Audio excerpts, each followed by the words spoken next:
મેથી પાપડનું શાક એક કઢાઈ લીધી, કઢાઈમાં તેલ ઉમેર્યું, 1 ચમચી જીરું, થોડી હિંગ, મેથી દાણા અને થોડું લસણ ને મિક્સ કરી પછી હળદર નાખી અને મેથી ઉમેરી એને બધું મિક્સ કરી અને ઉપર નીચે કર્યું.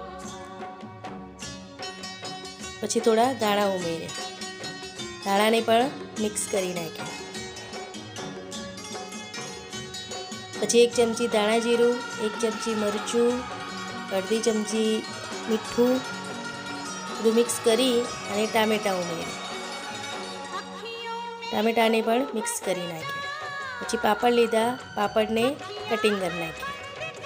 પછી અંદર મિક્સ કર્યા અને અંદર મિક્સ કરી અને પાપડ મેથીનું શાક તૈયાર થયું.